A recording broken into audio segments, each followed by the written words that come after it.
And we are live here on the GRAPPL YouTube, I think. I'm going to do that streamer thing and say, everybody let me know if you can hear me, if you can see me out there.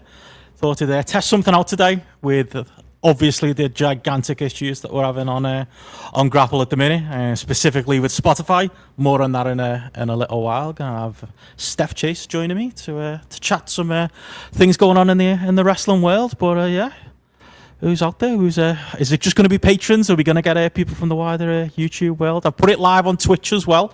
I've dusted off the old Twitch account. It's my old GRAPPL FPL account, which I think I've rebranded to my personal account. So you can get that as well as the archives of different TW streams I did over the time. There we go. Good to see it getting busy. You in there, Simon Platt. Connor saying, look at this professionalism. Just give me a few minutes when I try and get Steph on the stream. And then I try and share a few screens of stuff I've got here. We'll see how that goes. Connor says you can hear me all good. Good to see Ben in the chat. Solo Benno. Yeah, that's it. Just don't call me Solo Sokoa Benno. I'm live at 5 as well. I'm pretty much on time, which shows you that when it comes to the issues of professionalism on GRAPPL, I'm just saying, it's not me. I'm not the issue. Simon says, Twitch, am I a young person? I'm trying to. I met a fella the other day in outside a banh mi place here in Vietnam who claimed to be a TikTok expert. And he started the conversation, really nice American fella, telling me all about his life, that he's on his travels and that he loved Da Nang Vietnam and he had loads of advice about it. Then he kind of got out of me that I do a podcast. Then he went on the hard sell, and he was basically trying to sell me an ebook on how to do TikTok and how to appeal to the youngs. I'm pretty sure it was going to charge me if I hadn't done a runner at that point. But maybe that's something we should learn to try and go live on TikTok as well and get some of the youth we need to replenish a little bit with everything going on with the feeds. Sophia there saying having a rough day at work. Jordan, he says you're not looking too bad from the Insta. There you go. I don't think I'm live on my Instagram, but go over to my Instagram, give me a follow, and you get to see all the lovely pictures. Apparently, I was 120 seconds late. Ben says, well, there you go. That's early by GRAPPL time. Nothing wrong with beating a fella in Vietnam, Carl. But yeah, Simon says here by TikTok expert. I mean, he stole me watch. No such thing over here. There's no crime. It's all pretty good. There's nothing to worry about, including even burger thefts over here get resolved. If you heard the GRAPPL weekend show last week when me and JP talked all that stuff. But yeah, I was going to say I have to start off before Steph jumps on. We are having a nightmare right now. Half the reason I was considering doing these lives is just a regular thing. Obviously, me and JP trialed one out a couple of weeks ago now. And I thought, while I'm in a stable situation here in Vietnam, don't want to promise anything. You know what we're like. Maybe Wednesdays, maybe the odd Thursday, depending on the happenings of Dynamite. We could maybe jump on and do some more instantaneous reaction type stuff. But right now, to be honest, it's the only outlet we've got that works. With everything down. Anybody who's on our GRAPPL Patreon or on our Discord today will have seen that things do seem to be moving in the right direction now. Apple Podcast seems to be up and running again, so if you are out there looking for the GRAPPL feed on Apple Podcast, it should be populating with episodes again. At the minute, it's only got the last 2 episodes, which is last week's Spotlight, and it's got the time episode that JP put up over the last couple of days.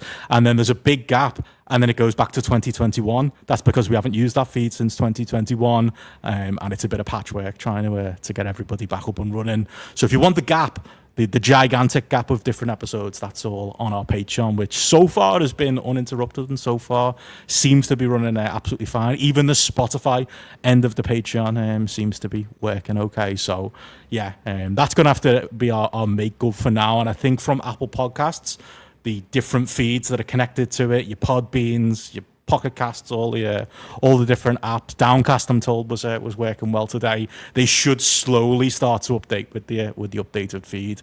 Spotify, we're never going back to. They can get fucked. I don't think there's any chance that they'd let us back, even if we tried. Although, again, the Patreon does seem to be working, silently in the background right now over on there on Spotify. So just don't tell them that seems to be working if you're a patron. But it's a good little backdoor way if you are really committed to listening to your podcasts on Spotify. If you sign up to the Patreon, even on a free account, you can get the Spotify.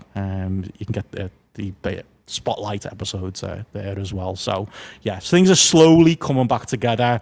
I'll put there's a link on like at the top of this chat that I've pinned there that explains a little bit more. If your particular podcast player that you use isn't working, you can maybe try adding the feed manually. I don't usually recommend people unsubscribing, but maybe try unsubscribe it and resubscribe it again. That seems to be working for a few people depending on the app that they use. It's going to be a little bit of trial and error over the next week or so, and basically you're probably going to notice you get 50 versions of every podcast as we try to make sure everybody gets everything that we put out over the next week and make sure that everything is working. But hopefully we'll get it going. Carl says here he's heard the rumour that Lee McAteer is the one to report us there. Can't confirm or deny, but I don't know. Benno and Hamlet's been taken down as well. That's the only other thing. If people haven't seen, obviously, what happened, but there's a copyright takedown on the GRAPPL side. There was 5 or 6 or 7 or 8 years of flying close to the sun, but the copyrighted music has finally come back to bite us. Unfortunately, we knew what we were doing the whole time. We knew it might happen, but because it's linked to my email address. My entire Spotify account has been taken down, which includes all my playlists going back to I was an early adopter of Spotify. I used to use it on my little Android phone that wouldn't even go landscape back in 2010, something like that. All my playlists from back then are gone as well on my personal account. So it's entirely been destroyed, including Benno and Hamlet. But Benno and Hamlet's a little bit different because Benno and Hamlet, we've actually been quite good. We've played within the rules. We haven't broken much copyright law over there other than the odd clip from mid-90s WF shows that nobody watches anyway. So we've gotten away with it over there. So there is a Spotify page still for Benno and Hamlet up, but it's a different one than the one you might have been subscribed to before. So just double check that you're still subscribed, and if not, check out my tweet that's pinned in. It should give you a little bit more information on how to set yourself back up. Simon saying that he needs to catch up with Benno Hamlet before he unsubscribes, but the GRAPPL feed is working fine. That's good. I'm glad that at least that side is running okay. Ewan says fuck Spotify, YouTube Music is the way to go. I've been using YouTube Music. I'd recommend it. You can add your RSS feeds to it. You can subscribe to podcasts, video podcasts, and get them all in the same playlist. And yeah, again, if you are a YouTube person, which most of the people watching this or listening to this are probably going to be, that should be uninterrupted. That and the Patreon are probably your best bet for all the GRAPPL stuff right now, and Benno and Hamlet as well. But yeah, as Ben says, YouTube Music, the unsung hero here, but it's been a stressful week or so. I was up very late last night trying to get things up and running again. So again, if you do notice some weird and wonderful things with the feeds, keep an eye out. But yeah, quickly before we get Steph on, obviously got some plugs as we always do, and we will be continuing at it with all the normal stuff on the Patreon. We've got obviously from the entire month of June, we've got all our shows up. Our Dominion review that me, Gareth, and JP did at the start of the month. Obviously no Matty because it's New Japan, despite it being Prime Ken, but that's up there. Obviously the Terry Film Club where we looked at Terry 93. And the merits or lack thereof of Mr. Nanny, so you can obviously catch that over there, as well as Eddie's King of the Mountain show, which went up last weekend. We have no spotlight this week, so got to give the hard sell for that. We went back, we did some ROH versus CZW. We almost went 4 hours, so if you're a sicko out there and you're lacking of audio content this week, then you can check that out, because we went long, and we got Garrett's seal of approval on the ROH versus CZW war, and Cage of Death being Garrett's ROH is something I was not expecting. Thank you to Platt there saying he thought it was fantastic. I did thought it was a great show, and it's always nerve-wracking to see whether Garrett's going to like it or not. And the last show we're going to have coming out this month is the GRAPPL quiz. So yeah, we're going to have Matty returning to the show. I believe he's on weekend show with me on Friday, and whether he knows that or not is probably the real question. But I believe he's at Connor behind the scenes working on his GRAPPL quiz, as well as a very special show that we're going to be kicking kicking off July with as well. So all of that to look forward to, and maybe more of these lives, like I say, may try and do them weekly at least for the next month or so while we test a few things out. But yeah, on that note, you might have heard we've got a little guest hiding in the background here, not here with me in Vietnam, but live coming to us from Belfast. We have Stephanie Chase jumping on the stream. Steph, how's it going? Hi. Live from Belfast, not as exotic as Vietnam. It's still exciting. No, you've been sending me pictures this week of like I've been like making people jealous when I've been throwing up like different pictures of barmy sandwiches. I had a lovely faux noodle soup tonight for me tea. Even little nice burgers and pizzas. There's been some good Western food while I've been out here. And then you just beat me by sending me pictures of Greg's from Belfast. And that's my favourite Greg's as well, the one in Belfast city centre. Like I have turned into one of those people where I know I'm likely coming back around Christmas time. Well, when I come back, I'm just going to be in Greg's every day doing it because you're making me even miss. Obviously, the coffee here in Vietnam as well, 10 times stronger, 10 times better. But there's something about that crap Greg's coffee because it comes free with the sausage roll that I kind of miss as well. Obviously, I miss you as well, and obviously I miss Belfast, and I miss your mum. Obviously, miss home, all that stuff. But Greg's is probably the real one. That's the thing I really miss. Yeah, I had a chicken bake, but then it rained, so I had to go eat it under shelter. And I had a good coffee yesterday at that place EST, the one where there was a big queue outside sometimes. Is that the £1 coffee place? No. Oh no, the TikTok one. See, speaking of TikTok, that's where you get all your tricks. That's the other thing the random fella was telling me on the street, that I need to go onto TikTok because it'll tell me all the hotness in Vietnam and where I need to go and get me coffee and food and stuff. If it wasn't for TikTok, Benno, you would have never gone to the When Harry Met Sally place in New York. Because remember, I looked it up on TikTok how it works. I was like, you got to do your research in TikTok. It's always great. Sure. If you don't want to get into TikTok, use it to find places, though. I do that, in Chicago even and stuff, and just start following or scrolling people in the area. But yeah, in dreary Belfast. Sorry, FOMO from KP. I like that from our Karen. I didn't really spot that was Karen then. Yeah, FOMO is real. Hi, Karen. FOMO is real.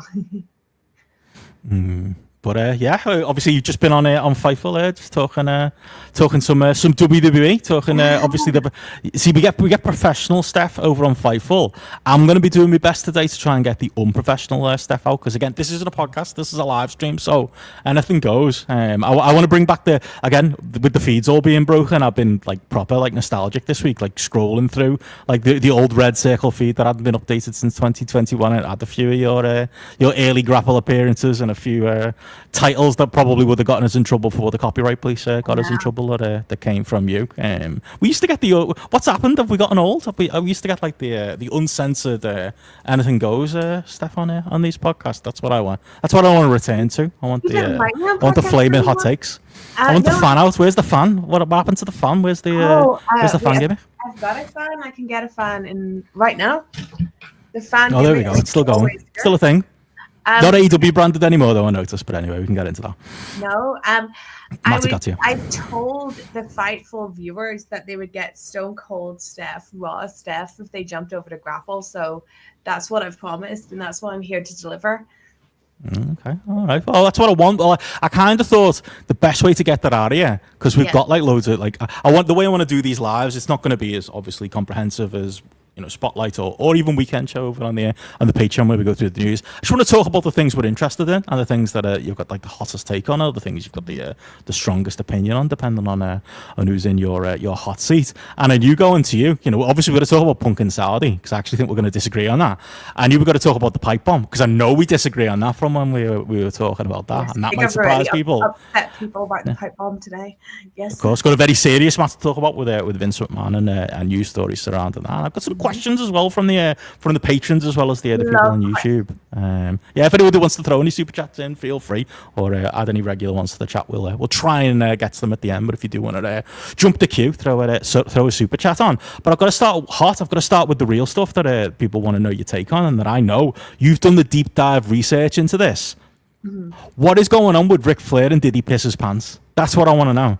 You were the person who broke this news to me. You were the person on Dark Reddit who originally found this story. Oh, I feel like you saw it before it was even news anywhere on in the wrestling sphere or really anywhere, like Twitter or Discord. No one else was on the story. You were on it early, and the Reddit post has been deleted now, by the way. So you got it before it got deleted. I don't know if this is your banner over on Reddit, but yeah. Does Ric Flair keep coming to your restaurant and shitting himself?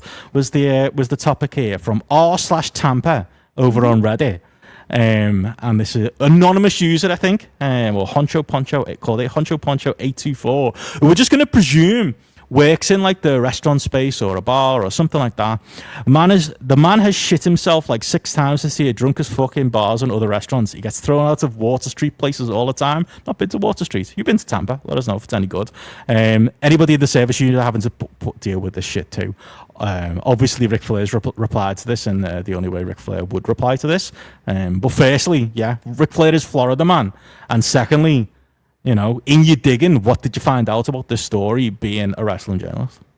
Yeah, well, I 100% think he did shit himself.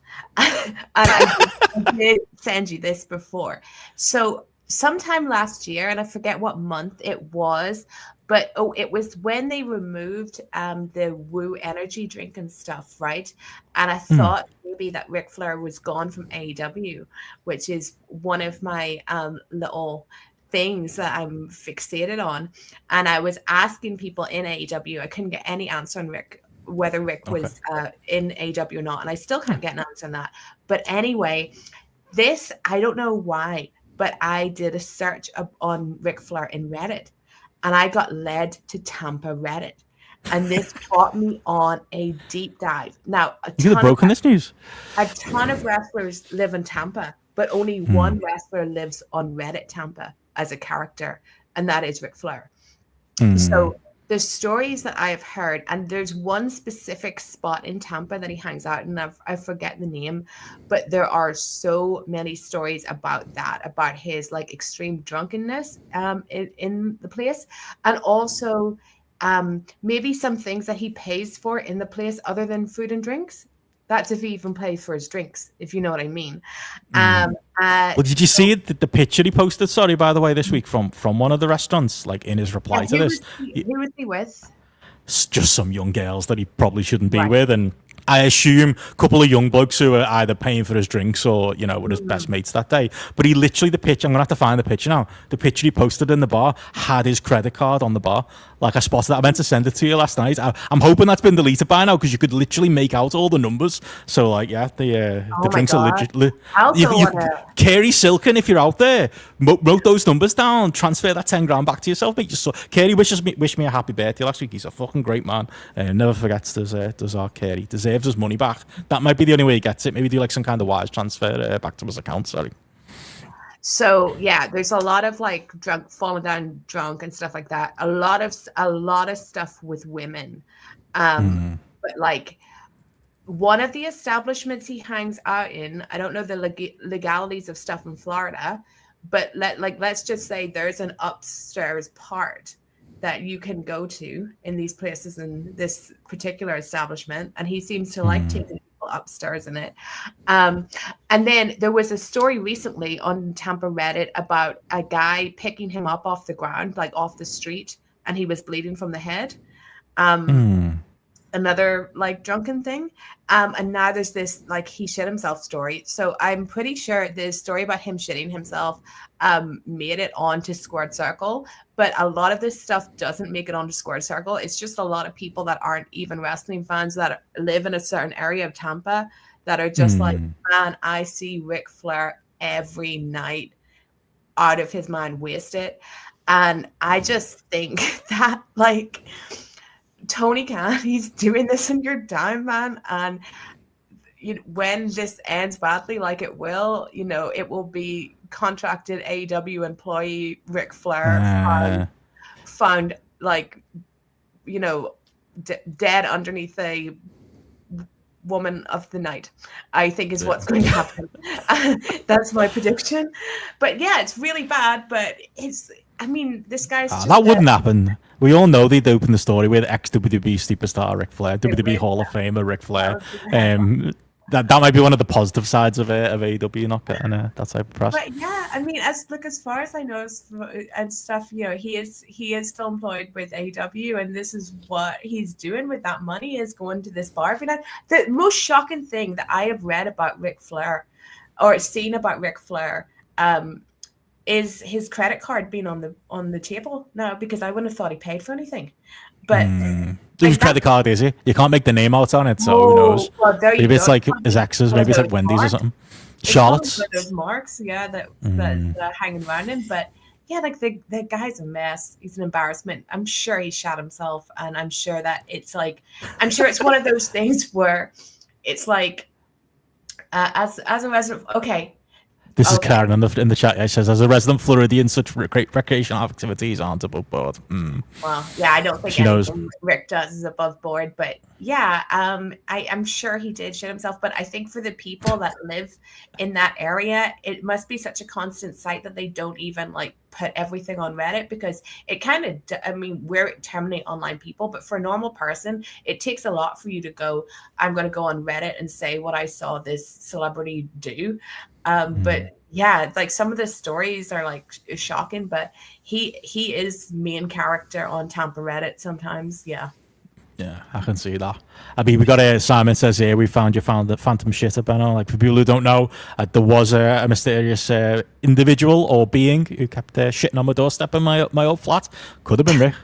Could have been hired by a certain local wrestling promotion to do it. Who knows? But it's funny because, like I say, I hear these types of stories from you because you're on all kinds of like these deep Reddits where you get like what's the one you call where it's like the weird confessionals? So I read some blind item Reddit. Blind items, that's the way that's channeling of, yeah. Particular blind item Reddit that I'm on, and people post for tea, like gossip or ask for tea on someone, and every so often you get wrestling tea, and it's very interesting when a wrestler comes up. But I think Ric Flair is like too old to make it onto like that kind of tea thread. Yeah, it's not that one, but but yeah, fuck Ric Flair, like, man. He's never gonna grow up, is he? Like, every time you see one of these stories, or like there's a video comes out where he's like drinking, it's like it was charming this maybe 50 years ago. It's not charming now, especially with all the other things we know. Obviously, somebody put on the Discord, and I said we might talk about this. Like, you know, what can you really say? You know, it's either pathetic old man shits on himself in public or whatever the story might be. There was a fake screenshot going around where there was a fake Ric Flair account that said something like it wasn't shit, it was another liquid. But anyway, we're not going to get into that. But like that was you know, that's one way of taking it. The other way of taking it is like he's earned this, you know, with the people he's double crossed and the things he's done to people, and the you know, the allegations that are out there against him. It's hard to feel sorry for him, to take it a little bit more of a serious note as well. But I think the other serious thing for me is like Tony just shouldn't be keeping this man under contract in any way, contributing to him financially anyway. And I think that Tony, you know, there was this story that Tony was paying money to Rita Chatterton, which is really, really great. But that's such a millionaire thing to just give money in that way. Another way to like show that you're not someone supportive of this is not be paying money to guys like Ric Flair and other people he has under contract. And like, but when it comes to Ric Flair, especially more than anyone in that company, he is just going to embarrass you until he's in the grave. That's the thing. It's going to embarrass you till the very end. And there's a degree of rope, like I said, I would absolutely say there's loads of, you know, good that has been done charity-wise by Tony Khan and AEW, and this almost feels like an act of charity. Like the fact that he's still under some kind of contract with them feels a little bit like an act of charity, but it is the type of thing that's going to come back to bite. Yeah, and there's always going to be people who are going to give it leeway because it's still, and that's the thing that Ric Flair's just survived on all this time. But it's Ric Flair. You know, no matter what he did, no matter what he said, no matter what he was accused of, no matter, you know, whose money he ran off with or anything, it was always but Ric Flair. It's like the Hogan thing, isn't it? It's like when we all thought Hogan might have died last week, genuinely, like, past the memes, you know there was going to be a weaker conversation of like, yeah, he did this, and this, and he said that.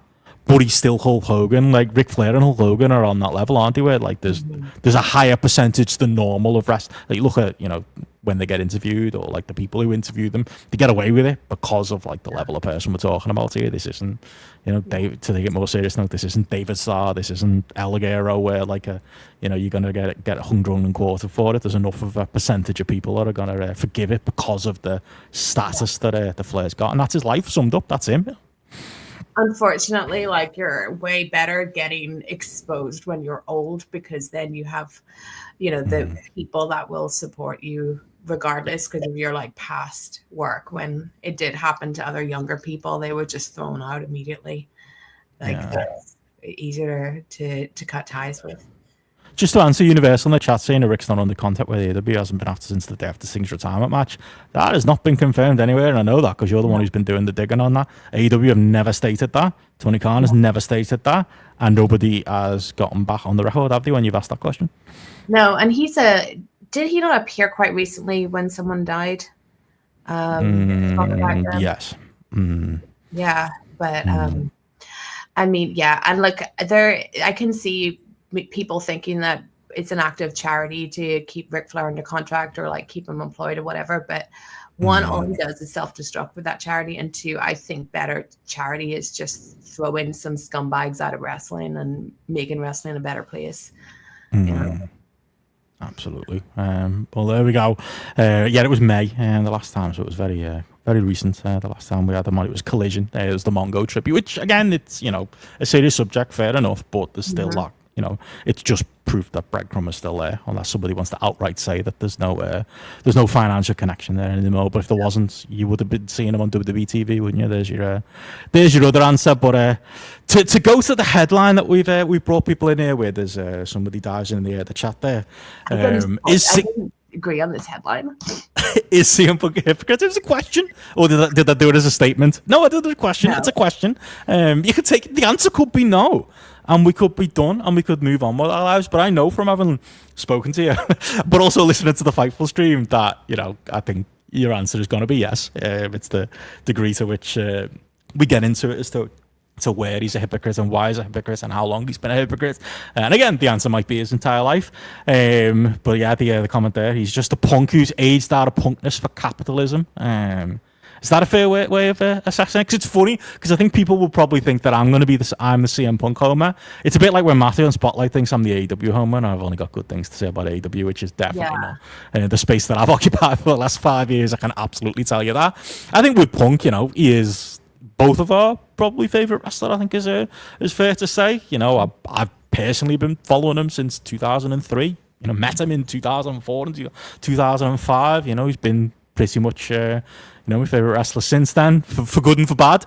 Not always. I always say that about Punk, like, and I think it's kind of like my disclaimer. It's like maybe it's me trying to make myself feel different than any other kind of hardcore fans of people. That it's like I'm a fan of his work, I'm a fan of his promos. I'm actually kind of a fan of the type of dickhead he can particularly be when it comes to some of these real life stories. But I also don't want to be his mate. I also don't want to. I don't want to have a drink with him. Well, he wouldn't have a drink with me. I don't want to have a coffee with him. I don't want to go for breakfast with him.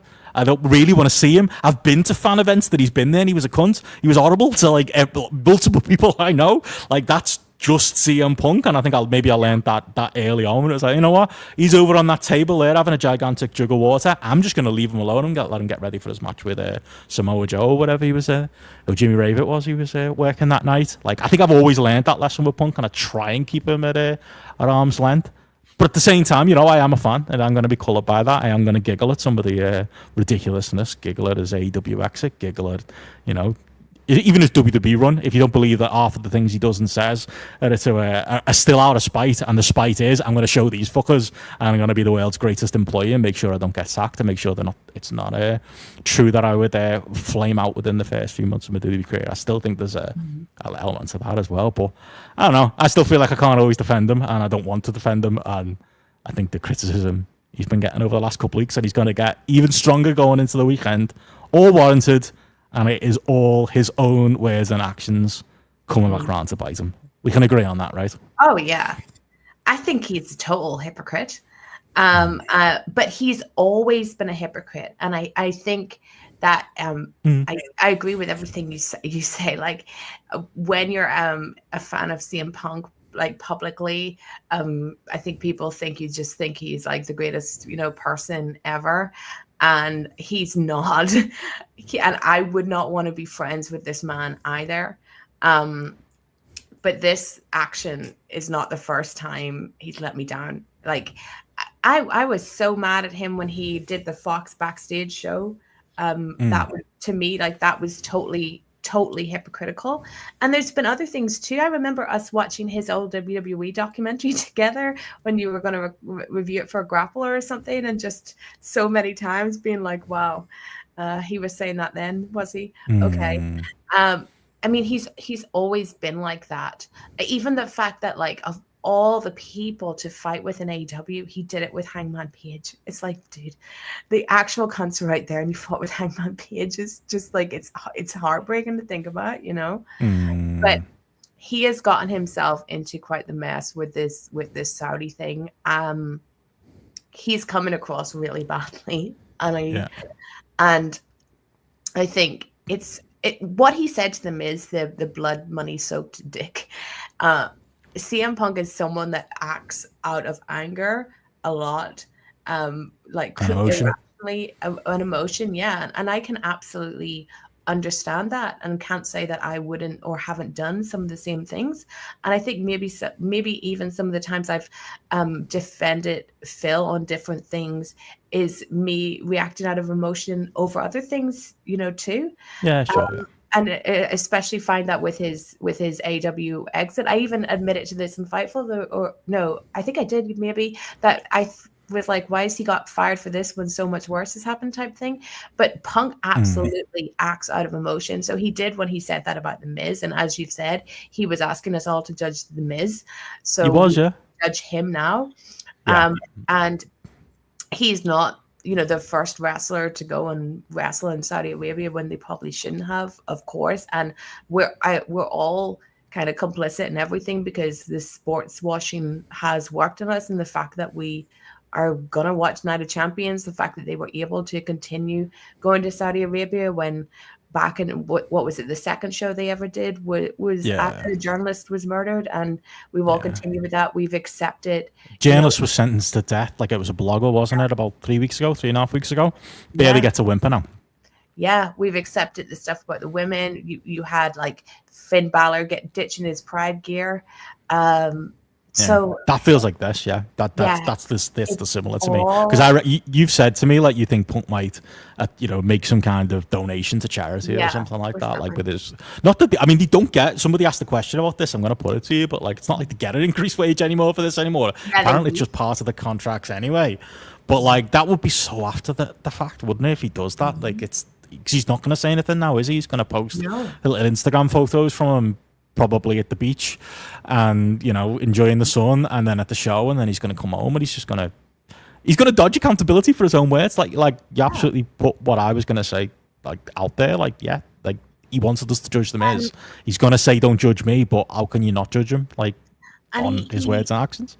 He never apologizes, like barely ever. So apparently he apologized to The Miz in private, and they're cool, but he's not the kind of person to ever apologize. And I think if he was, what happened in AEW would have gone like a lot better. So like we're in a situation where he did that tweet about The Miz because in his mind he had burnt a bridge with WWE and he was never coming back. So you can say anything about the WWE wrestlers, and he said other things about WWE wrestlers or people being MAGA or whatever, and he's working for a MAGA company, right? So that's a hypocritical thing too, because if you believe that strongly, you wouldn't take a paycheck from people that are in bed with Donald Trump. Yeah, and it gets retconned that he's come back to WWE when Badman is gone.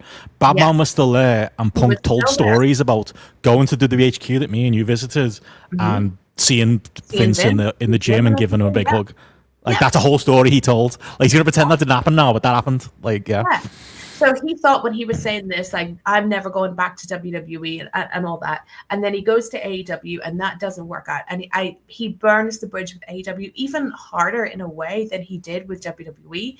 So, and he he was never going to apologize properly to Hangman or the Elite and try and sort that stuff out. He always held a grudge from it. I think the moment he did the the brawl out promo, like, it was over for him, because you know what it was like during his Collision run. It just felt like it one foot out the door. He wanted out. He wanted out. So now he's had to like come crawling back to WWE and pretend that he, wasn't at least cordial and everything to Vince McMahon or supportive of being in the same company as Vince McMahon, because as we all know, the Janel Grant suit that dropped that in January 2024 was not the first we'd heard of any of this. It was the first like name, details, text messages, but it wasn't the first of any of this.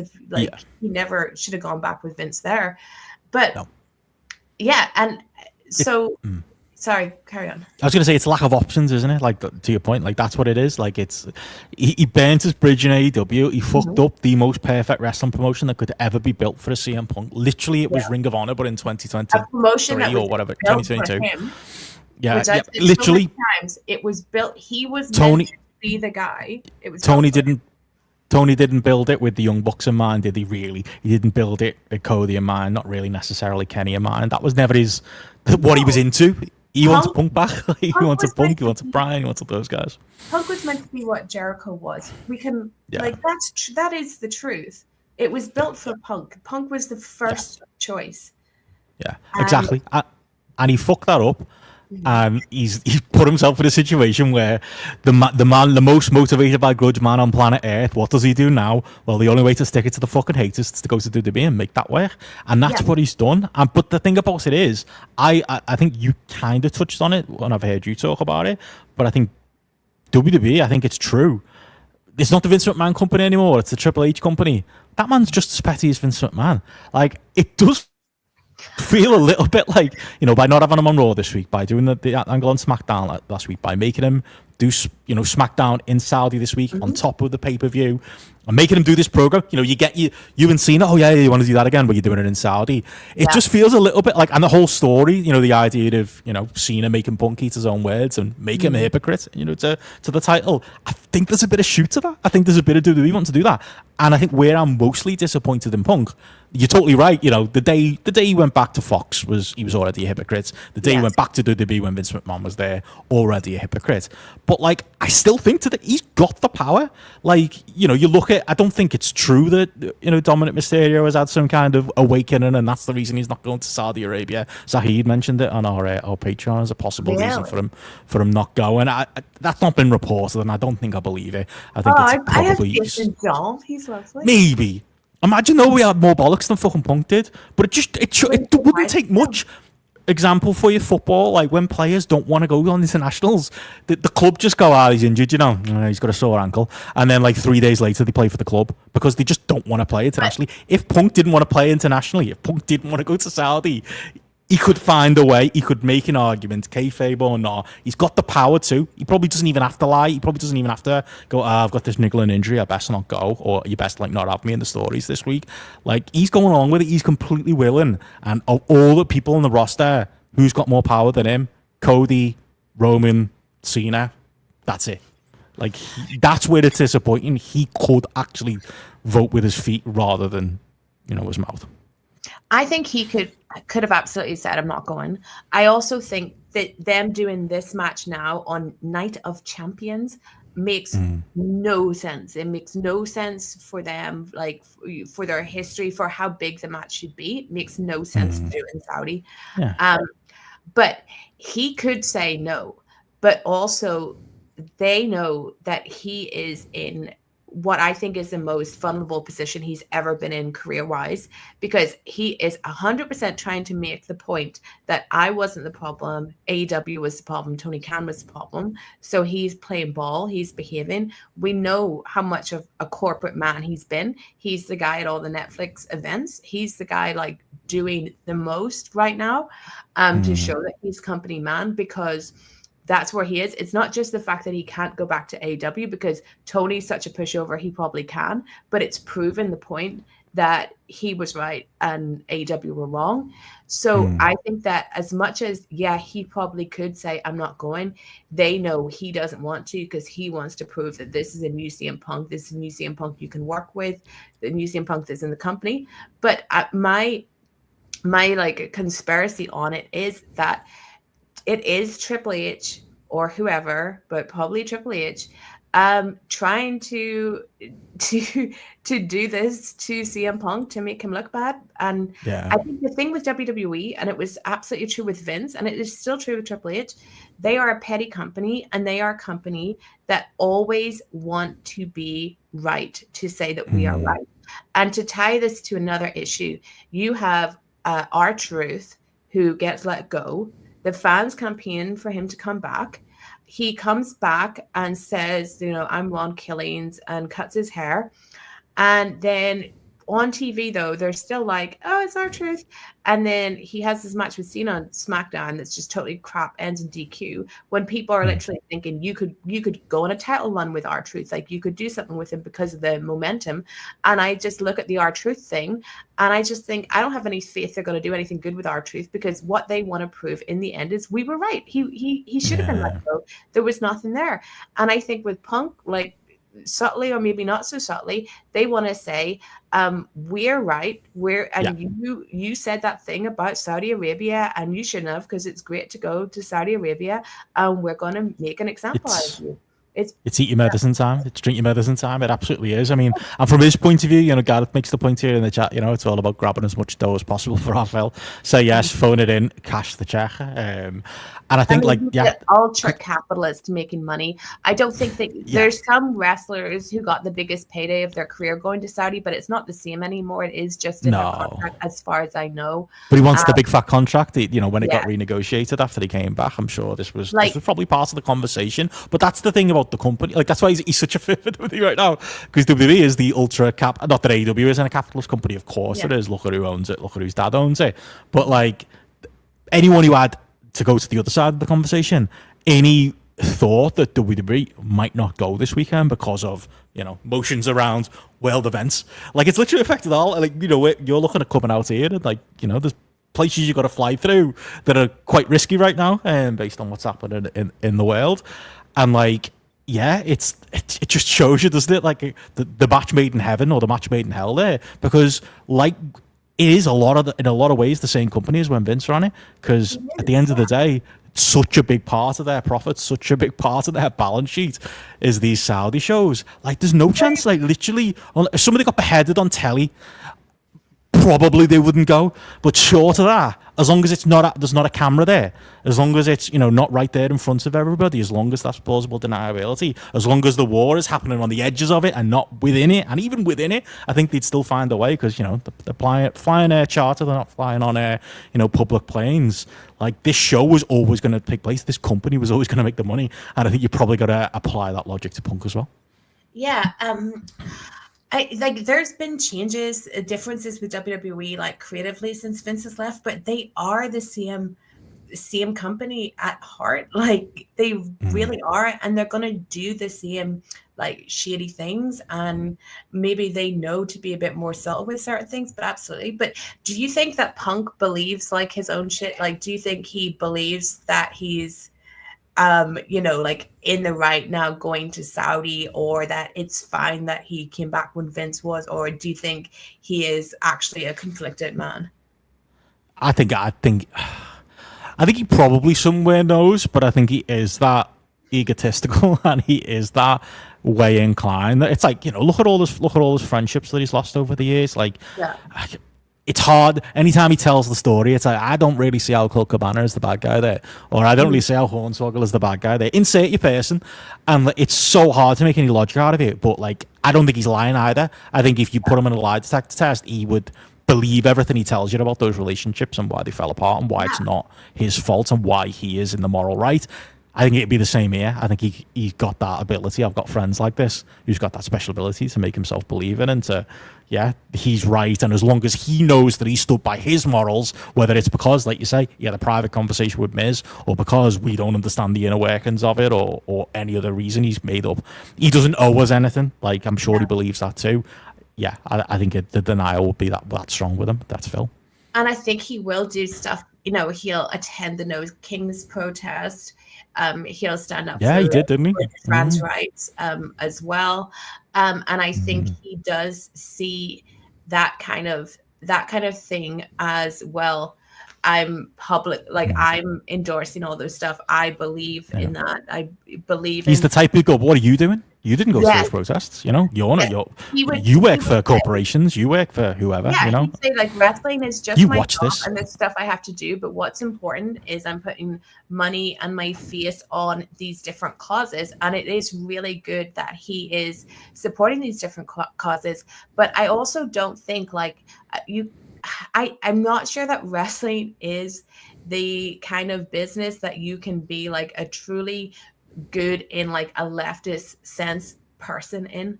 And I think like that's the problem for someone that's as self-righteous as CM Punk, because if we're not talking about Saudi, right, we can talk about something else. We can talk about women's rights, and then we can say, okay, you support women's rights, but you came back with Vince McMahon there. You are friends with people who have allegations against them. You work with people that have allegations against them.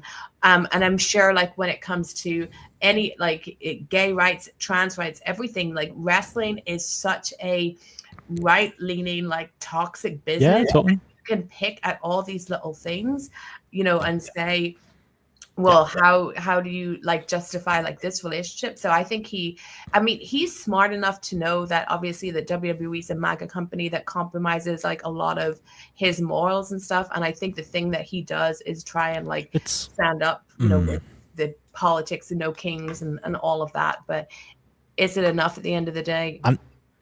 I know you don't float in these circles, but it's the same as like trying to have a conversation with like a Newcastle supporter, like Newcastle United funded by Saudi oil money, and like every comment like on a Facebook page or a Twitter page, you'd be like, yeah, but you're on Twitter, do you know who owns that? You're on Facebook, do you know who owns like it's true though, isn't it? Like there is truth to that, and that's like the shield that the Punk's always going to use. This is something I grapple with myself all the time. Even just covering WWE and AEW when it comes to my own like principles and values and stuff, because I do think a lot more of us were making the decision at the beginning of the Saudi shows to not watch them, and we've kind of all settled into just covering them as a normal show.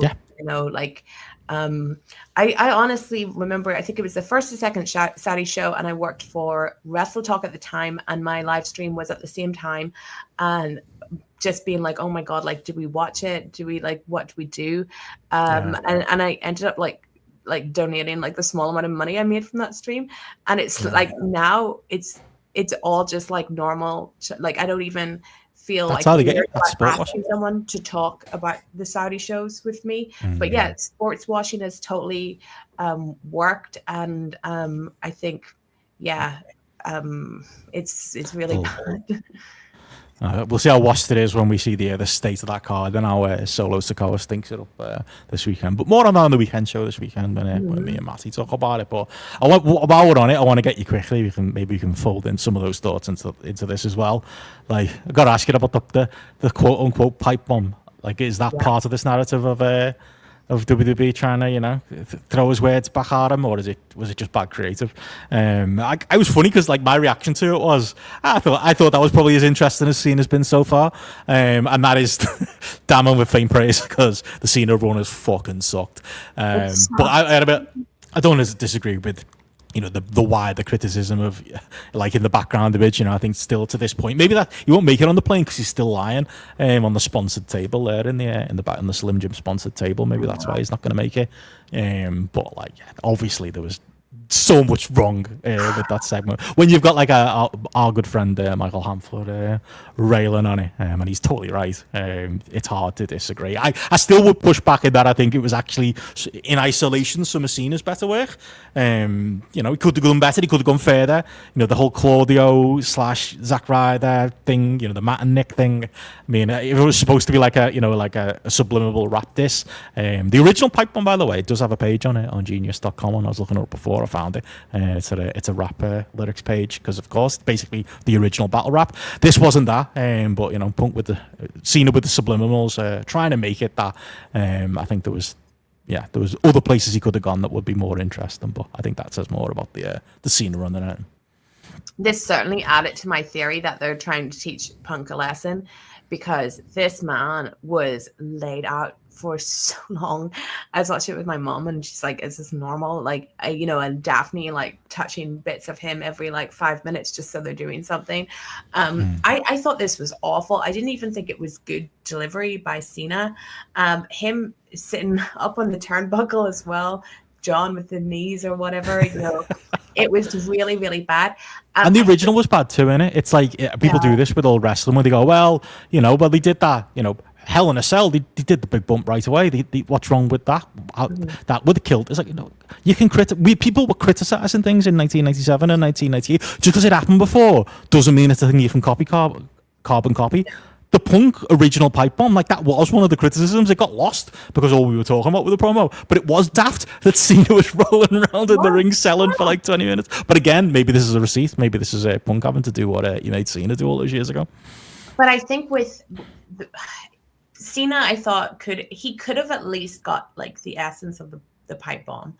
And I think there should be a bit of like shock in it. You know, is he really saying this? So some of the ways he held back, you know, like saying fudging, stuff like later, like that was so bad. But then Punk, I think, has to be brave or whatever enough to say, oh, you can reference Colt Cabana, like, and we would have all gasped if John Cena had said, you know, hi Colt Cabana, wouldn't we?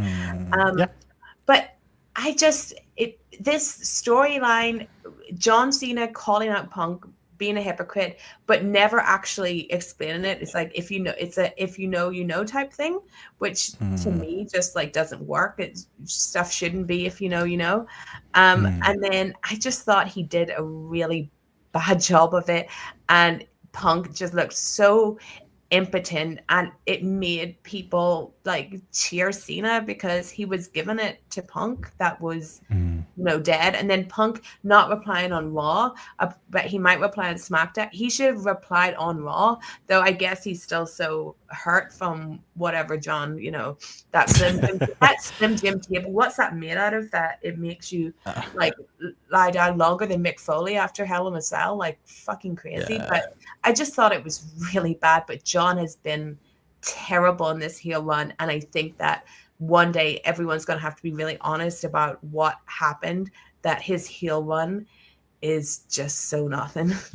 It's legacy killing for me in a lot of ways, because I think a lot of the John Cena defense, like me included, it would always be like, but it's not really his fault. It's the booking, it's the way he's handled. It's going back to that 2010 period I covered with Davey and Braden. It's like, oh, this was bad. But like he wouldn't get a full pass with a lot of people, but I think, a lot of us kind of thought, he's still a legend, he's still Cena, he's still making it work. I was saying that when he first turned heel. I was like, but he's John Cena, he'll figure it out. I'm not sure that holds as much weight as we thought it did. I think we'll find it out. He's got some very Vince McMahon pill, like, did you see what he said this week? Seems quite serious. He said something like some fan was trying to take a picture of him, and he said something like, you know, I take consent very seriously. It's like, sorry, what are you riffing on there? Like, some of the things he's been riffing on in his promos and the things he's been alluding to just feels a bit off. Feels like Total Divas, John, you know. There's a lot more to Cena than we know, I think.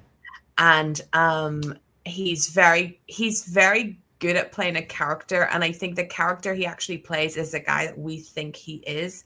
But what he needed to do with this heel run, for me, he did need to get rid of the jorts, the music, the everything, because it seems so half-baked without doing it. And it's not enough to say, like, you always hated that, so I'm going to keep it now, because like people are liking it. I saw a picture of him the other day advertising something in a suit, and I was like, this guy should have just come out in his suit and been like corporate Cena. And I'm sure a lot of this is Dwayne's fault too, for how the turn happened and the no planning afterwards. But and I think the match in Saudi is going to have to end in a DQ or something, because if Punk lets Cena pin him properly, then what's happened to Punk that he's just letting this walk over? He's well going along with that. That's the least of his worries. The fact that he's even in that ring is probably, like we talked about, the bigger issue. I don't think it's a question. I think he puts John over. He says thank you very much, and he never comments on it, and he moves on to the next town. I think that's how we go. But I did want to get you on a couple of other more serious issues before we do get out of here. Keep these to an hour or so. I'll probably stay a little bit after when Steph leaves, answer a couple of questions if anybody's got any. But we've got a couple specific to you that we'll get to. Nice. But I know you wants to comment on the Vince McMahon stuff that's come out over the last week. Obviously, the case is still going back and forth, and obviously there's still the to and thrown about whether it's going to go to arbitration or not. The latest being and obviously again we'll cover it in more detail on Weekend Show. The Janel Grant side requesting evidence from the Vince McMahon / WWE side, asking for any contact information, including phone calls, fax, emails, that type of stuff that might give an indication of obviously what was going on behind the scenes, and it might help her convince a judge that she signed their contract when she was with WWE corporate under duress, rather than signing it and agreeing to the obviously there's a small print in that contract that says that anything like this needs to go to arbitration. But yeah, was it that the comment on? Was it just the in general the Vince McMahon trying to worm his way clearly back into promoting angle? Obviously it's quite he always needs to bring into the forefront, doesn't it, that while it's they're quite funny, those little news stories, or Vince McMahon's trying to buy Conor McGregor's MMA organization, or what if he buys MLW, what if he ends up buying Impact, those types of conversation we've had.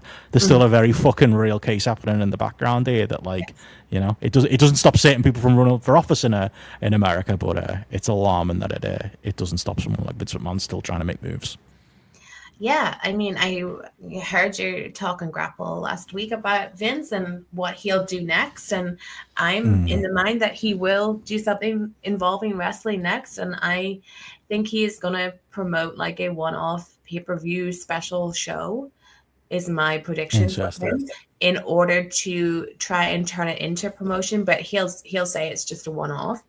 And I think that he will have access to talent gone from WWE. And I think that at some point they're going to have to work out what's going on with Brock Lesnar. Like at some point they are. And I could see if Brock ends up free, him promoting a show with Brock Lesnar. And I think there's other guys that I think that's Brock's angle. I think that's why Brock's not being on TV. I think it's Undertaker's angle too. I think the reason they're giving Undertaker little fucking odd jobs to do, and he's joining creative or he's doing signings and stuff, is to keep him away from that. Because you said that to me privately, the idea that Vince does a standalone show, and it's like, would that not be the most Vince McMahon show ever if he had wrestling matches featuring Brock Lesnar, an appearance from the Undertaker, an MMA fight, a boxing match, some kind of weird circus show, a burlesque opening, and then pile it with those Vince McMahon. It would be genuinely, again, real serious elements to this, but it would be genuinely interesting to go, okay, who are the people who aren't with WWE that Vince would think enough of? Is he the type of promoter who'd be like, oh, give me Zack Ryder, or give me more likely Braun Strowman, give me, get Paul the Big Show White out of his WWE contract, his AEW contract. What type of people would he go for? Because you said that to me, I absolutely believe it. He's gonna at least have a one-off go, even if it's not something more serious. I mean, like a Zack Ryder wouldn't do it, in my opinion. It has to be, it's going to be unfortunate. It's going to be full of older guys that don't give a fuck or support Vince. But the guys who won't bury him when they're interviewed and asked about him. They don't give a fuck enough to there are some guys that will support him, but they will be like, oh, I'm not doing a show for him. That's too far. That'll kill my image and stuff. But Brock Lesnar absolutely would do it. I can see a Braun Strowman doing it. I can see Jericho doing it if his contract's up. But that will be the vibe. It will be like these ex WWE guys, legend guys, promoting. I've actually, you could main event with Brock and Jericho based on their real life heat, and it'd be quite that Vince would be down for that, and I think he could convince them to do it. But this guy is, we all know Vince isn't going like quietly into the night. He's going to come back with something. So I think a one-off promoted show with guys that aren't in contract of, control your narrative with the budget, as Chris says in the chat. Oh, yeah. Completely. Like, think of something like Control Your Narrative. It's going to be like that. Maybe he'll get like an EC3. It will be interesting to see if there are people out of contract, any of the guys I've mentioned. It will be interesting to see if WWE just offer them something to prevent them from doing this. But yeah, imagine Vince McMahon being the side going, those contracts they've all signed. Actually, they're independent contractors, so they should be allowed to work for me. Imagine that blows the whole fucking thing open. You could see, I've seen the other side of those contracts. Here's why it's bullshit. Here's why I was peddling your bullshit all these years. Like, genuinely. And I can see, like, boxing and MMA, being on it, especially people that are kind of like persona non grata, and he's always wanted to be more than wrestling. He'll be like, my grandfather promoted boxing, and I'm just following in his footsteps. All of a sudden I like boxing again. Kind of big. It's like me with Everton.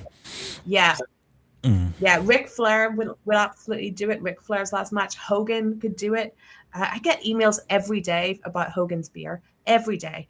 Like I just don't see.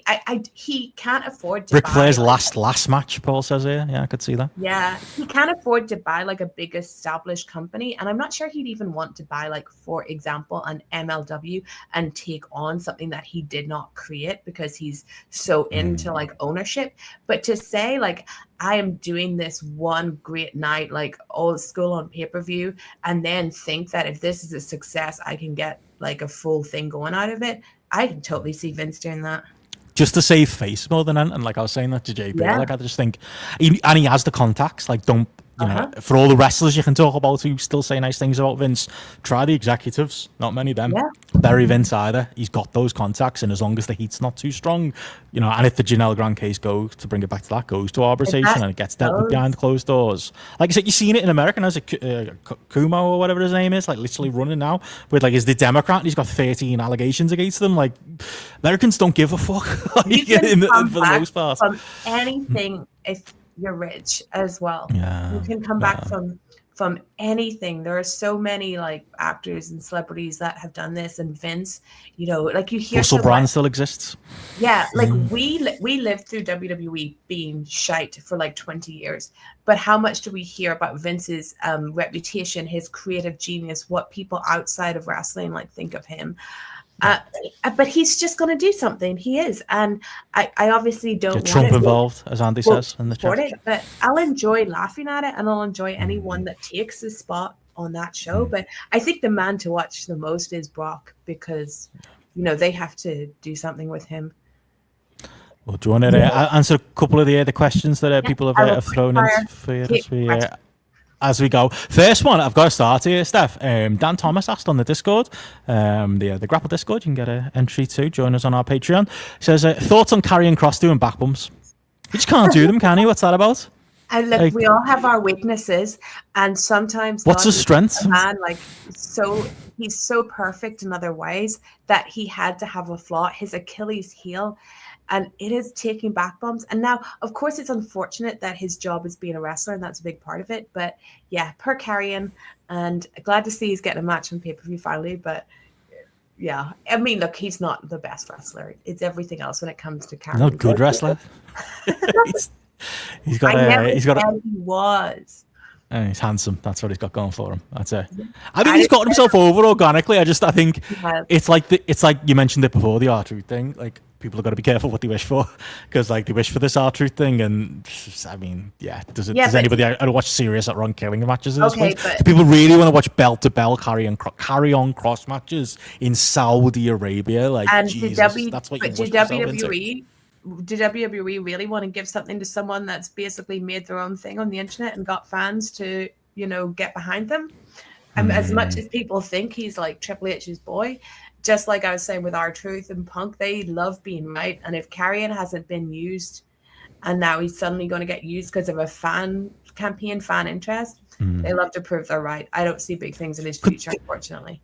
Could these WWE fans not pick better? Why is it like Ron Killings and Carry On Cross that they back for like these pushes? You know, I feel like there's more talent, you know, knocking around on fucking WWE speed and stuff like that. That could have been get these pushes, but well, Ricky Saints, you know, bring him up. There's always other options. But yeah, the other question we have for you, Sophia. Firstly, asked you how was Charlie XAS. Awesome.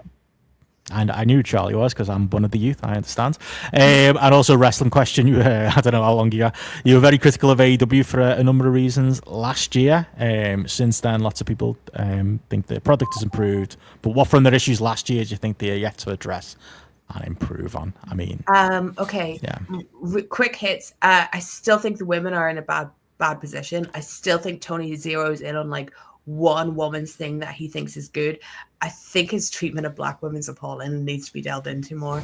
The Athena one, I think, like I think the plan was for it to be something at All In, and the Mariah May thing meant they jumbled things going around on for so long. So it's like, okay, maybe we have an excuse for this time. This is like over 2 years the Athena thing's been going on.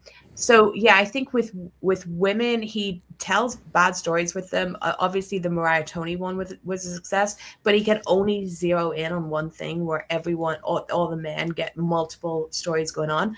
I still think the John Moxley stuff sucks, and I will never like get behind him. I think it's improved, and I think the big improvement is maybe seeing some light at the end of the tunnel with Hangman. But I still think that the Moxley reign's been a disaster and been detrimental, and I stand by my predictions on Moxley. He will not be in the company by the end of the year. I don't think something's going to happen. It's just where does he creatively go once he loses his belt is my question with the character that he's been doing. Another belt. That's all we've been doing with Moxley for 3 years. Belt. They still have massive tag team problems, you know, as well, like stuff like that. Well, that's the Hurt Syndicate not wanting to sell for anyone. That's the other issue. You know, there was a And story that came out today. Apparently, you said about like not seeing the news today. Apparently, AEW are being more careful about which XWB talent they bring in because really? of the way XWB talent has been They disrespectful. should have been that careful 4 or 5 years ago. Yeah, so I think like there's still a lot of problems. I'm not into death riders. I really want to see Hangman take the title. MJF isn't annoying me like he used to though, so that's a positive. And on MJF's been great. I still the product's been great. Champion of everything. I think you'd say the same. Been really good. Like I think they've got the right people in the right positions. At least on the men's side, like I totally take what you're saying. Well, even on the women's side, the idea of like they lost Mariah May, so the idea was to put the two most popular women against each other on their biggest show. Like I think that's fine. I think that makes sense. You've just got to we were saying it in the build, and the women's Owen, like there were a couple of characters who I was like, well, don't forget about them when this tournament's over, and as is kind of tradition, they've forgotten about them. But I think on the men's side, absolutely all the right people are in the right places. Ospreay and Swerve doing some of the books is a nice little side program for them to do while Kenny's working Okada, while Moxley's tied up with Hangman, while MJF is doing Daft Hurt Syndicate stuff. But you've got money there with Mystico. Like I think they've got so many things right. It's only those little there's always going to be little things, isn't there, they don't quite get right, but a few little things and a few middling things. You're also really benefiting from 2 old ex-WWE guys currently not being on TV. So wait till they get their time back. 2, not just 1, 2. And also, let's just keep it that way. That'll be a good solution. Oh, absolutely, keep it that way, because it really has shown, like, watching this year with them not being there for the past couple of months or whatever, like AEW is so much better when you focus on Hangman, MJF, like those proper guys that we all tuned in for, like in the beginning. Also, I just want to add, I think Mariah May played a blinder, and I wish Daniel Garcia had the courage. Well, yeah, and that's the Daniel Garcia problem. You'll always act like Daniel Garcia's a disappointed mum when it comes to him in AEW, and he just he never quite does you proud. But there we go. There's Steph's state of AEW right now. If anyone's got any more questions for me, we're gonna let Steph go. Throw them in the chat. I'll answer a couple before I get off. Will Hangman win? That's a good question. I have nailed my colours to the mast and said no. I think it's more heat. I think Moxley goes over. I think we've got one last chapter in this story. Well, two last, Darby Allin, and then eventually Moxley losing it if it's not to Darby, to like Brian or this wait for Darby. I'm sick Osprey. of it, and I never thought that Darby was championship material actually anyway, especially with a long like gap like he's had. Osprey, I would take Osprey being the champion. But if Hangman loses and Moxley keeps this belt like for longer and longer and longer, like, are you still gonna say that it's gotten better? Because like the more and more heat, all of it is just, I just want this belt off this guy, out of the briefcase. And it's always better with Hangman as champion, being the main character. And now when he was champion the first time, there was so much they didn't do with him, but he's a different man now. He's been through the whole swerve thing. Like, he can have a better run. To Paul's point, like, if Mox wins, do we risk losing a lot of the goodwill they built up here? Maybe, because I think some of that goodwill, I would say, is extended even to the Mox story, because it's, again, not high praise, but it's not been that bad the last couple of months, because it feels like we're in that final stretch, and I think it's been the least offensive it's been. It is, because it's the World Championship, it is still, the main thing on the show, but because we've got such a great babyface to anchor it to, it's more about Hangman's Chase than it is Death Rider's, colour of grey, boring Dynamite stuff. Like, it's been palatable, is probably the word for the last while. Whether that balance tips if it goes on much longer is a question, but as a bit of pushback, I do think it's been stronger than it was before, and it's the weakest thing in AEW, and it's not as weak as it was. So I think that can be true too. But yeah, Tony's headcanon choice of Darby, he was always coming down the other side of that mountain and getting his title shot, and I think we're probably sticking to that as my prediction. My one question, quick yes or no question to you is Kenny Okada gonna be good, or is Okada Shinsuke? Is he washed? I mean, the same question can apply to Kota Ibushi as a player on Dynamite tonight. Will Kota Ibushi be good? People might watch / listen to this later and find out the answer to that. He looks a lot better than he did last time he appeared. So maybe Okada, though, like we've seen him on TV this whole time, and I think they know. I think in making it more story based and getting Don Callis involved, which I think is lazy and lame, and just Kenny feud, that they've done a million times already, just insert opponent.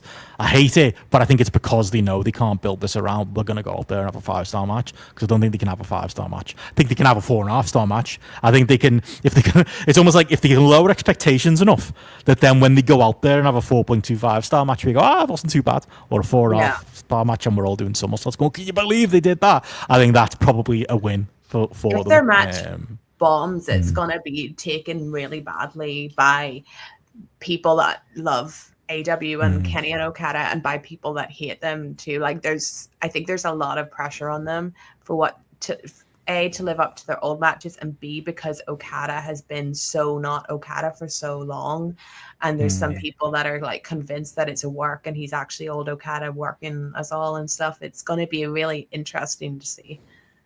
Is he Nakamura 2025? I mean, God, that lad doesn't put a shift in. Even when they give him a belt in 2025, but what can you do? Well, we'll let you go at that point, Steph. I did want to throw at you like one last. I want to ask people off-topic questions before we get off here. We spent so much time talking wrestling, as we often do. We don't get to it. I just wanted to know what you're listening to right now. What's in your podcast rotation right now? Give me a flavor what Steph Chase is.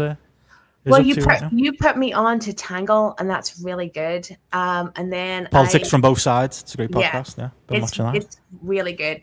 I like a podcast that's called Cancel Me Daddy. That's really good. It's kind of about politics and social things, and it's done by sounds like a Brit Rest podcast. No, it's done by two female journalists, and they talk about all different type of topics. One is a very prominent trans journalist, so she always has a lot to say, and they've both worked in DC, and it's really, really good. And then I do love the New York Times one. I listen to like old episodes of like Last Podcast on the Left, because I like that kind of like dark thing. Behind the Bastards as well. I recommend a podcast called Rehash as well, which is done by a quite well-known YouTuber called Broe Deschanel. She usually does movie stuff, but in Rehash, she goes over like internet culture type of stuff for the last like 20 years. So yeah, I think that's like the main podcast that I rotate in the non-wrestling stuff. If you're into RuPaul's Drag Race, I listen to a podcast called All Right Mary. I mean, that's wrestling. If there was anything that was wrestling in the world, it's RuPaul's Drag Race, and it's drag in general. No one is getting a more undeserved push than Ginger Minj right now.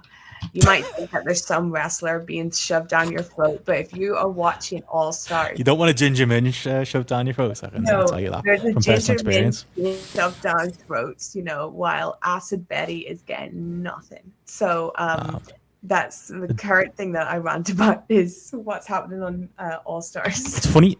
I wanted to ask you that because we were talking about it off air when I was talking about like getting you on for this first one. Like, I don't really listen to wrestling podcast much at the minute. Like there's certain ones that are still go-tos, but broadly speaking, it's so much like you say, Tangled politics stuff, or the Daily from the New York Times. That's probably my other go-to. Politics with Justin Robert Young. He's a wrestling fan, so there's a tie in there. Tom G asks if I listen to the Jadakiss Fat Joe podcast, so I can hear obviously it lies being told about Jim Jones being equal to Nas. I've only seen the clips, I haven't seen the full thing, but that was Jim Jones's smart plan. He's a work like anyone else, but yeah, still listen to Joe Budden, still listen to Rory and Mal, which I unfortunately the two bits of gossip. Steph gives me like what's going on Drag Race. I give Steph like the gossip between like what's going on behind the scenes of the beef, because the behind the scenes beef is more interesting than the podcast with Rory and Mal, and it's the same with Offset and Quavo and this Migos. I tell you, stuff, I'll give you all updates.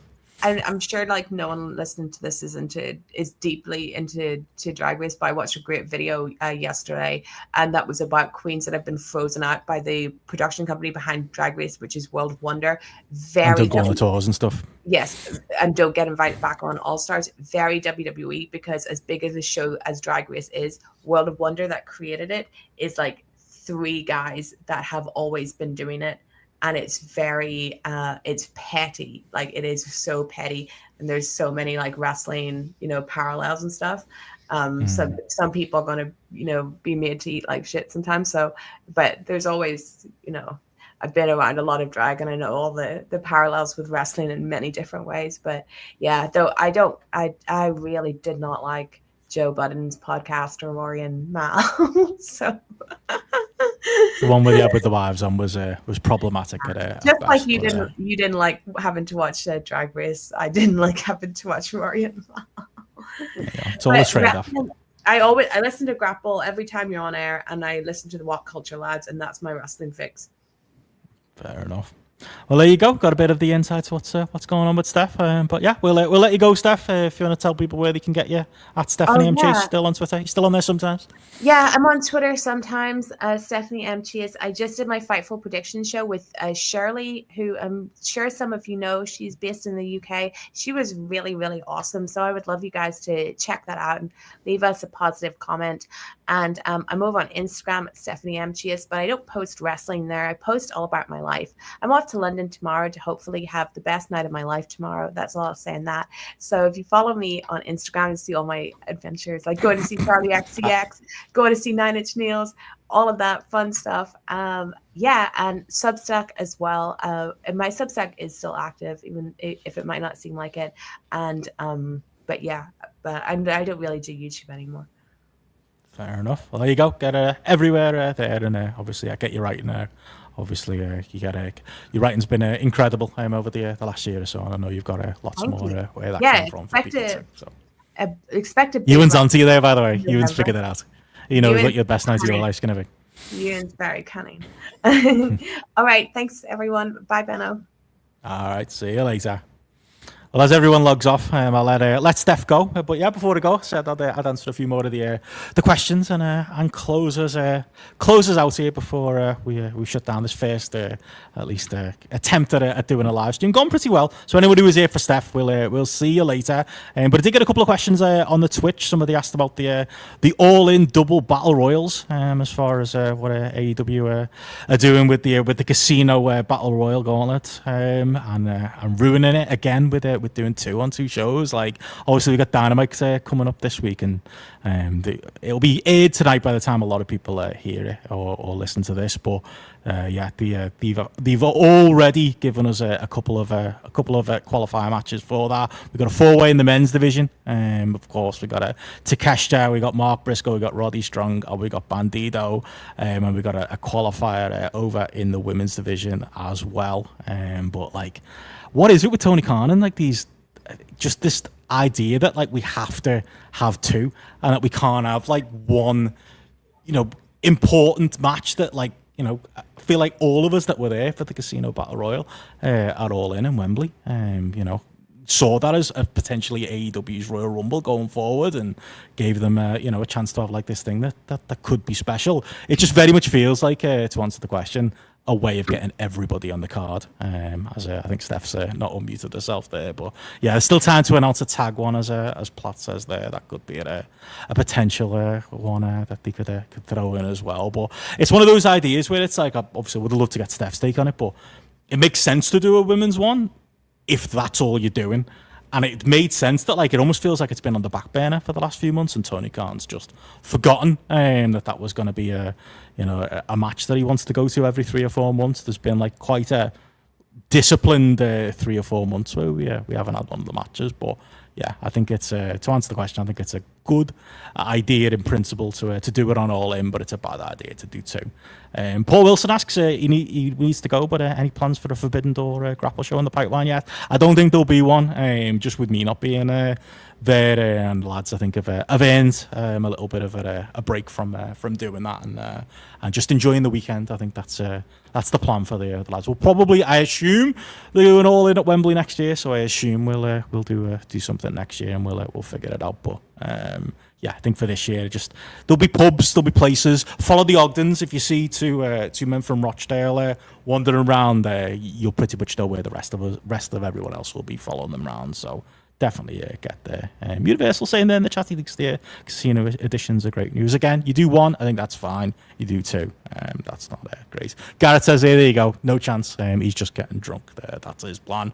The other question I got on Twitch, there's about Wrestle Kingdom being on TV Asahi. I think we'll talk more about that on Weekend Show with JP. I don't know who this Olympian bloke is that New Japan have signed. That obviously they got in big trouble this week. Sean Ross Sapp and a few others for saying that it wasn't gigantic news that New Japan had made the signing.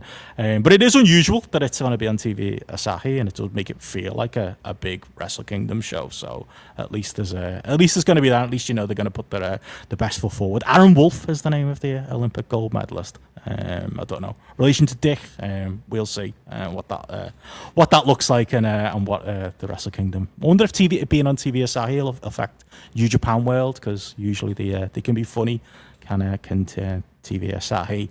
And the final question was about Gunther versus William Regal from Benia.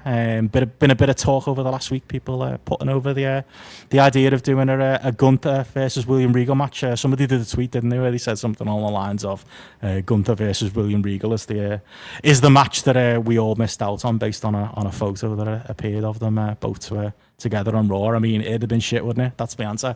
It wouldn't have been good. I mean, I said William Regal's best matches, in fairness to him, were post-career. So when I had that little kick-off on Twitter when I was arguing with people about name 5 great William Regal matches, to be fair, the people who actually had an argument were the people bringing up the Mox match, bringing up the Claudio match, bringing up stuff that was not post-retirement, but when he was semi-retired and he was doing NXT stuff. I could absolutely imagine Gunther doing a job with him, and it's shooting right to the top 3 of Regal's matches. Yeah, it is Jordan said here a 3.5-star rating would probably be the ceiling on that, but it would also mean it's one of the very greatest of his careers there. Simon says there, yeah, bet the person who tweeted that's never watched a Regal match ever. I met a lot of them last year when we were going on about those tweets. Tom on the Wrestle Kingdom New Japan stuff says the focus on the number 1 spot feels redundant. Does my head in? They never sell the agency early for AEW and going to these matches. Yeah, that's the thing they do. They're not qualifiers, are they, for the Casino Battle Royals? It's just you get first and then everyone else is in it anyway. So yeah, it doesn't really particularly matter. Jordan says here will be a full circle moment for Gunther and Regal, where Gunther dragging Regal up to a standard match like Regal did Goldberg. There you go. That could be a way of building to the Goldberg match. I thought Gunther did a great job on Raw this weekend. He had about 90 seconds to get his points, and he fucking nailed them. Compare that with Seth Rollins going on for 10, 15, 20 minutes or whatever he did on Raw this week trying to sell his shit. Gunther knows what he's doing. He knows where his bread's buttered. Somebody asked about Kota Ibushi. We've answered that one. We've talked about that. And Joe asks, have we seen the WWE Unreal trailer? This being I won't play it on screen because we've had enough copyright strikes this week. But the trailer of Triple H showing the inner workings of his creative room.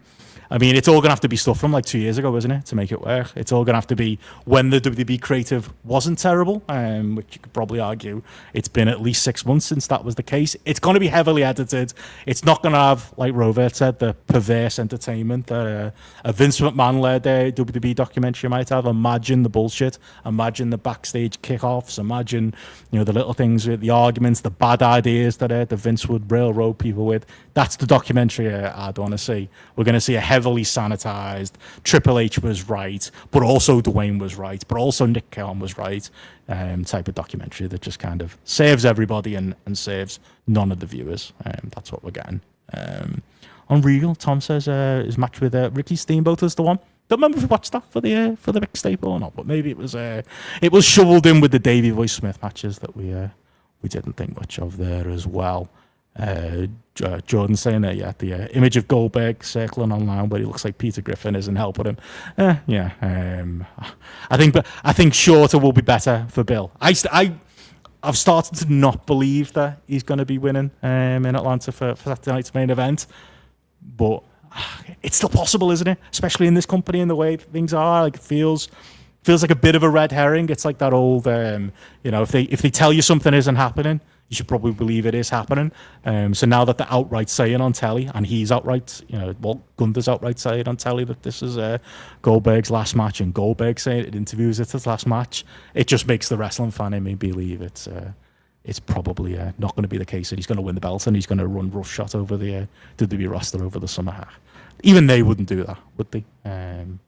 We'll see. But yeah, that was the only other thing somebody asked for notes on. If you've enjoyed this so far, I'm going to try and do these a little bit more often, do a few more lives. Like I say, mostly Wednesdays. I don't want to take the place of the midweek news dump, but obviously there might be the odd Thursday where it makes sense to jump in and do one of these extras as well. Again, if you joined us late, gave a bit of an update at the top of the show about the GRAPPL audio feeds right now. They're a fucking mess. If you found your way to this, you've done well. We're saying the same for Benno and Hamflet, but it does look like we're back up on Apple Podcasts at least. And like I say, there's a tweet from me on either on my Twitter page or it's pinned at the top here that gives you some instructions how to add the podcast manually to your players. In some players, we're finding out if you unsubscribe and resubscribe, it'll start working. Otherwise, just search GRAPPL on Google and you'll find us. I said to Hamflet, it's like, in America when Raw changes night and it's like an hour earlier, or Dynamite's on a Thursday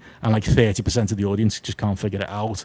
I believe our audience is intelligent enough to find us and intelligent enough to find the audio wherever it's sold. So while the Spotify fans might not be happy, you'll be able to find it somewhere. So keep an eye out for it. And of course, as we said, patreon.com/GRAPPL is where you can find a consistent home for all our stuff, all the back catalogues. And as far as we know, there'll be no service interrupted over there. So yeah, we've got everything over there. Got the obviously the GRAPPL quiz coming up this weekend as well to look forward to too. But yeah, thank you everybody for joining us in the chat. Thank you, Jordan, for the kind words there. Hopefully people have enjoyed this during peak time. It's past midnight now in Vietnam, but it's kind of peak time for me. I won't be going to bed for a few more hours. So yeah, hopefully everyone's enjoyed this on the travels on the way back from work or the way to work or whatever you're doing. We'll catch you again on the next one. Join us on Patreon for the weekend show, and we'll be back for Spotlight on Monday night for the freeloaders, hopefully in all the audio feeds. We will see you on the other side. Thanks for tuning in, folks.